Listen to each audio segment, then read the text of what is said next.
Praise the lord. దేవునికి మహిమ కలుగును గాక. అందరూ బాగున్నారా? ఈరోజు దేవుడు మనకిచ్చిన వాగ్దానము రండి కలిసి ధ్యానించుకుందాం. యోహాను సువార్త 17వ అధ్యాయము 3వ వచనము. అద్వితీయ సత్య దేవుడమైన నిన్ను నీవు పంపిన యేసుక్రీస్తుని ఎరుగుటే నిత్య జీవము. ప్రియమైన దేవుని బిడ్డలారా, ఎంతో శ్రేష్టమైన వాగ్దానం పరలోకపు తండ్రి ఈరోజు నీకు అనుగ్రహిస్తున్నాడు. నిత్య జీవము అనగా తండ్రి అయిన దేవుని మరియు ఆయన కుమారుడైన యేసుక్రీస్తును ఎరుగుటయే నిత్య జీవము. యోహాను సువార్త 3వ అధ్యాయం 36వ వచనంలో కుమారుని యందు విశ్వసించువాడే నిత్య జీవం గలవాడు, కుమారునికి విధేయత కానివాడు జీవము చూడడు, కానీ దేవుని ఉగ్రత వాని మీద నిల్చున్నాడు.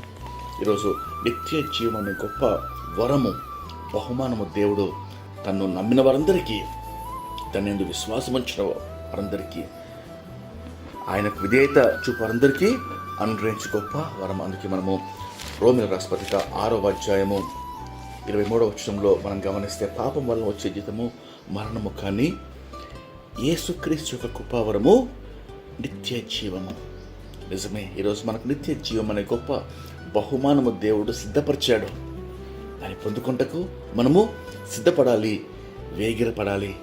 మనము ప్రతిరోజు కూడా నిత్య జీవ అనుభవము భూలోకంలో ఉండగానే పొందుటకు సిద్ధపడాలి. మన జీవితాలు మనము ప్రిపేర్ చేసుకోవాలని దేవుని వాక్యం మనకు సెలవిస్తున్నది. చూడండి, యోహాను సువార్త 5వ అధ్యాయము 24వ వచనంలో, నా మాట విని నన్ను పంపిన వాని యందు విశ్వాసం ఉంచువాడు నిత్య జీవం గలవాడు, వాడు తీర్పులోనికి రాక మరణంలో నుండి జీవములోనికి దాటి ఉన్నాడు. హల్లెలూయా. ఈరోజు ఆయన మాట విని ఆయన పంపిన వాని యందు అనగా యేసుక్రీస్తుని విశ్వాసం ఉంచు ప్రతి వాడికి కూడా నిత్య జీవం దేవుడు అనుగ్రహించాడు. కాబట్టి ఈరోజు మన జీవితాల్లో వ్యర్థమైన తుచ్చమైన లోకాశలకు, లోకంలో ఉన్న వ్యర్థమైన శరీరాశ, నేత్రాశ, జీవపుటంబములకు, అసూయ, క్రోధము, కోపము, కామాతృత, ధనాపేక్ష, లోభము అనే వాటి కనుక పరిగెడుతూ ఆ నిత్య జీవంపై గురి లేకుండా జీవిస్తున్న దేవుని బిడ్డలారా, మనం చాలాసార్లు మర్చిపోతూ ఉంటాం. కానీ దేవుడు ఈరోజు మనకు జ్ఞాపకం చేస్తున్నాడు. నిత్య జీవం ఇచ్చుటకే దేవుడు మనల్ని రక్షించుకున్నాడు.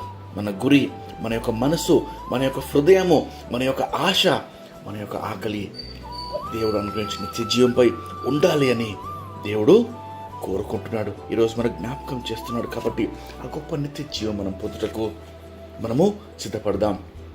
రండి కలిసి ప్రార్థన చేసుకుని వాగ్దానము పొందుకుందాం. ప్రార్థన. మహాపరిశుద్ధమైన మా ప్రేమ పరలోకపు తండ్రి, కృపగల దేవా, మీరు ఇచ్చిన శ్రేష్టమైన వాగ్దానంకై మీకు ఎంతో వందనాలయ్యా. ప్రభువా, అద్వితీయ సత్య దేవుడైన నిన్ను నీవు పంపిన యేసుక్రీస్తు నమ్ముట నిత్య జీవమయ్యా. అయ్యా, మిమ్మల్ని ఎరుగుటకు తండ్రి, అనుభవపూర్వకంగా మిమ్మల్ని తెలుసుకుంటకు, మీ ప్రేమను తెలుసుకుంటకయ్యా, మిమ్మల్ని సిద్ధపరచు, మీ మాట వినుటకు, మీకు లోపొట్టకు, మీ అందు విశ్వాసం ఉంచుటకు తండ్రి కృప మాకు దయచేయమని వేడుకొచ్చడం. అనగా ప్రతిరోజు ప్రభా నీ వాక్యం పట్ల శ్రద్ధ, ప్రార్థన పట్ల ఆసక్తి, ఆయన సహవాసం పట్ల ఆకలి, ఆశ మాకు పుట్టించమని దినదినం ప్రభా నిత్య జీవం కొరకు తండ్రి కనిపెట్టి, అయ్యా నిత్య జీవంకు చేరు వరకు తండ్రి నమ్మకంగా జీవించుటకు నీ కృప మాకు అనుగ్రహించమని, దినమంతటి కావాల్సిన కృప, కాపుదల, భద్రత, ప్రార్థనలు ఏకీపించిన వారందరికీ అనుగ్రహించమని యేసుక్రీస్తు నామములో వేడుకొంచు ప్రార్థిస్తున్నాం తండ్రి. ఆమేన్. దేవుడు మిమ్మల్ని దీవించును గాక. ప్రేమతో సంఘ కాపరి ఎల్బెతెల్ సువార్త సంఘం, తుర్కెంజాల.